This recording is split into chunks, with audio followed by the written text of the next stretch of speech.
오늘 하나님의 말씀은 시편 92편 4절로 7절 단락입니다. 하나님께서 악인들을 심판하고 벌하시는 이야기예요. 여호와여, 주께서 행하신 일로 나를 기쁘게 하셨으니 주의 손이 행하신 일로 말미암아 내가 높이 외치리이다. 그러니까 이제 이 앞단락 1절로부터 3절까지는 하나님이 베푸신 은혜를 기념하면서 찬양하겠다고 그랬어요. 그런데 구체적으로 하나님이 하신 일이 무엇인가 이걸 말하지 않았는데, 여기에 와서 이제 하나님의 하신 일의 그 한 예가 흥왕하던 악인들을 멸망하도록 하신 일이다. 이걸 이제 7절에서 얘기하는 것입니다. 5절부터 7절까지 보겠습니다. 여호와여, 주께서 행하신 일이 어찌 그리 크신지요. 주의 생각이 매우 깊으시니이다. 어리석은 자도 알지 못하며 무지한 자도 이를 깨닫지 못하나이다. 악인들은 풀같이 자라고 악을 행하는 자들은 다 흥왕할지라도 영원히 멸망하리이다.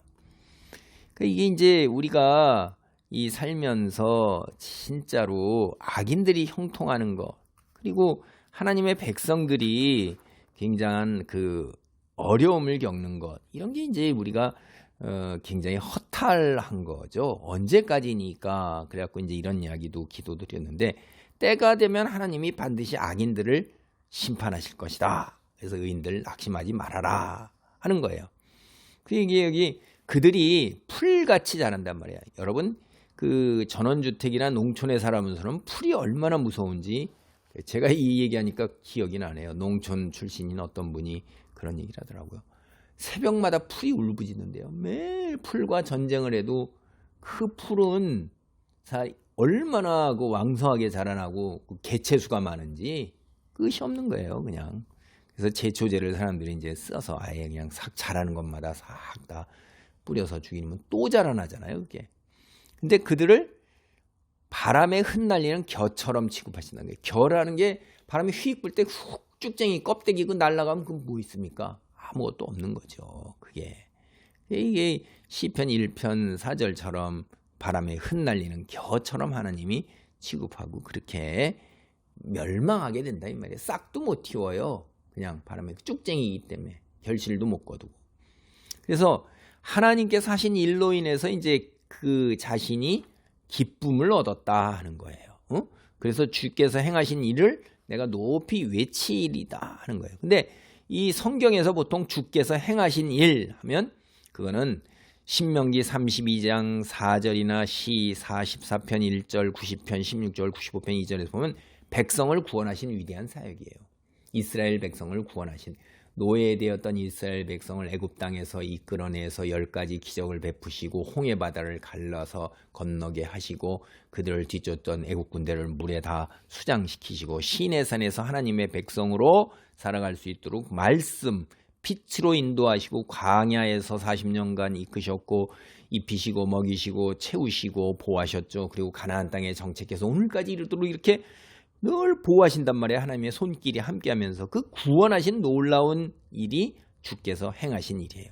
그다음에 이제 행하신 일이라의 일, 그에게는 또 그 일들 이렇게 하고 이제 여기인데 일들이라고, 행하신 일하고 일들이라고 또 나오잖아요. 이게 4절에 보면 행하신 일로 나를 기쁘게, 주의 손이 행하신 일로 내가 높이 외치리이다. 5절도 주께서 행하신 일이 이렇게 계속 나오는데, 이게 이제 여기에 보면 그 복수로 나오는 것, 그래서 일과 일들 이게 이제 구별이 되는데, 그 주님의 구원과 창조 사역을 얘기하는 거예요. 여호수아 24장 31절, 사사기 2장 7절 10절, 시편 8편 3절, 19편 1절, 33편 4절, 103편 22절, 이것이 일들 해갖고선 주님의 구원뿐만 아니라 들이니까 복수로 해서 창조 사역까지도 포함하는 거예요.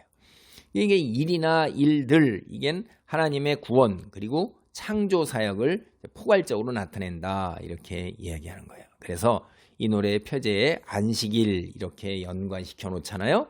바로 이런 것 때문에 그럴 거예요.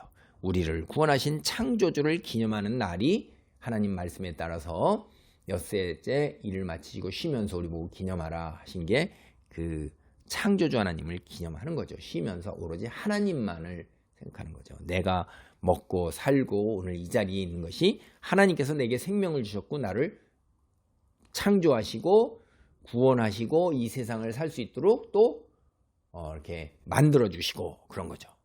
그래서 이제 여기 하나님이 행하신 일이 그걸 내가 통해서 아주 만족함을 얻고 기쁨을 얻는 거예요. 그래서 주님이 손이 행하신 일, 이루어내신 일에 대해서 목소리 높여 선언하고 선포하고 찬양하는 거예요. 여기 외치다라는 거는 반복적 의미가 있는 겁니다. 이게 낱말의 뜻에 그러니까 계속해서 꾸준히 하는 거죠. 일회성이 아니에요. 이게 우리 예배도 일회성이 아니잖아요. 안식일을 기념하는 것도 일회성이 아니죠. 절기를 지키는 것도 일회성이 아니었고 하나님이 하신 일의 놀라움을 생각하면 생각할수록 감탄할 수밖에 없어요. 어찌 그리 크신지요 이러는 거죠. 그리고 매우 생각이 깊으시니이다. 이건 하나님이 행하신 놀라운 일, 이건 우리가 경험으로 다 알 수가 없다는 거예요. 그래서 우리는 놀랍다고 경외, 경의, 감탄 이런 것밖에 할 수 있는 거예요. 근데 모든 사람이 다 하나님께서 행하신 놀라운 일을 보고 깨닫고 감탄하는 게 아니에요. 세상 속에 다 봐도 하나님의 창조의 손길이 있고 섭리가 있는데 이 사도 바울도 얘기했잖아요. 둘러만 봐도 하나님이 계시다는 걸 알 수가 있다는 거예요. 그런데 그걸 깨닫지 못하는 거죠. 하나님까지는 이런 거예요. 신이 있고 절대자가 있다는 것까지는 깨달을 수는 있어요. 민감한 사람들은. 근데 둔한 사람들은 그것조차도 못 깨닫는데 근데 그분이 창조주 하나님이시다. 예수 그리스도다라는 걸 깨닫기는 복음 외에는 없다 하는 거죠. 그래서 전능자께서 모든 악을 멸하실 것도 알지를 못하는 거죠. 하나님을 모르니까. 그래서 이런 사람이 바로 뭐냐면 어리석은 자고 무지한 자예요. 지혜와 분별력이 있는 사람만이 주님이 하시는 일을 보고 절대자가 계시고 하나님 말씀을 들을 때 하나님이 계시는구나, 창조주가 계시고 통치자가 그분이시구나라는 것을 깨닫는 게 그 사람이 바로 지혜로운 사람이에요. 사역, 하나님의 사역을 깨닫고 인정하는 사람. 왜 그러냐? 생명을 얻잖아요. 사람이 온 천하를 얻을지라도 생명을 얻지 못하면 자기 생명을 잃어버리면 뭐예요? 온 천하를 다 얻었어요. 다이아몬드를 뭐 1억짜리를 10,000개를 쌓았고 1조 원을 쌓았고 100조 원을 쌓으면 뭐예요? 그 다음에 생명을 잃고 죽는데 암에 걸려 죽을 뿐만 아니라 뭐 눈 떠보니 지옥이에요. 이게 뭡니까? 세상에서 뭐 100조를 쌓으면 뭐 있겠어요? 대통령을 하고 뭐 유엔 사무총장을 한다거나 뭐 피아니스트가 된다거나 육상 선수거나 뭐 금메달을 10개 땄다거나 뭐 이런 아무런 이게 다 의미가 없는 거란 거예요. 그러지 아니하더라도 부잣집에서 헌데에서 주워 먹더라도 눈 떠보니 아브라함의 품에 안겨 있단 말이에요. 이제 영원한 거예요. 이 땅에 잠깐 누린 거 지난 거예요. 그러니까 어리석은가 지혜로운 사람은 하나님을 아냐 모르냐는 거예요. 생명이 있느냐 없느냐의 결정적 차이예요. 그래서 우리는 주님이 하시는 일을 보고 깨달을 수 있도록 항상 기도해요. 하나님 말씀을 바르게 깨닫고 하나님 말씀 안에 머물고 순종할 수 있도록 그거 기도해야 되는 거예요. 여기서 그렇게 얘기하는 거예요. 어리석은 자 알지 못하고 무지한 자도 알지 못한단 말이에요. 하나님이 자기 백성을 기쁘게 하고 그들을 만족시키게 하신 일들 이 중에는 번성하는 악인들을 멸망하게 하신 일이 포함되어 있는 거예요. 7. 악을 행하는 자리 흥할지라도 영원히 멸망하는 거예요. 악인들이 망하기 전에는 비교할 수도 없는 왕성하게 자라나는 식물들이에요. 풀 같은 거예요. 엄청나게 왕성하게 자라면서 흥왕해요. 그들은 막 재산이 늘어나고 자식들이 형통하고 가문이 그냥 흥왕해가지고선 일가 친척들 갖고 왕국을 구축하고 재산뿐만 아니라 권력, 저명, 온갖 것에서 성공, 유명한 사람으로 뭐 온갖 매스미디어를 도배하는 것 같지만 그렇게 하죠 한순간에. 그러나 영원히 지옥에 떨어진다 이 말이에요. 꽃처럼 피어난다는 게 여기 흥황하는 거예요. 꽃 피고 열매 맺는 거예요. 악인들은 당장에 성공하고 번성한다고 때로는 하나님의 심판과 개입이 더디거나 없는 것 같아요. 우리가 볼 때 하나님 어찌 이럴 수가 있나이까 하지만은 하나님은 반드시 그들을 영원히 멸망시킨다. 악인이 번성하는 것 그건 결국 하나님의 심판을 재촉하는 일이에요. 역설적으로 보면 그들이 번성하면 번성할수록 흥황하면 흥할수록 마지막 종말의 때가 다가오고 있는 것입니다. 그들이 요한계시록에도 뭐라고 그래요? 분을 내면서 하나님 앞에서 쫓겨나가서 이 땅에 내려와서 정하신 기간 그거 마지막 때 올 때까지 그냥 있는 대로 사람에게 분풀이를 다 하고, 그러니까 우리가 이 땅에서 믿는 자로서 바로 서는 것은 쉽지가 않은 일이다. 그러나 하나님이 정하신 때까지다 하는 거예요. 반드시 주님이 다시는 세상이 오고 정의와 공의를 행하셔서 주의 백성이 이 땅에서 의롭게 살 수 있도록 하시고, 또한 우리가 왜 의롭게 살아야 하는 근거, 마지막 때에 그들이 영원히 멸망한다는 게 확실하다는 이 말씀입니다. 기도합니다. 할렐루야. 하나님 감사합니다. 악인들은 이 세상에서 풀처럼 흥황하며 아버지 자신들의 세상인 것 같지만 어리석고 무지함으로 말미암아 지혜와 분별력이 없으므로 자신의 때, 멸망의 때가 다가오고 있는 것을 깨닫지 못합니다.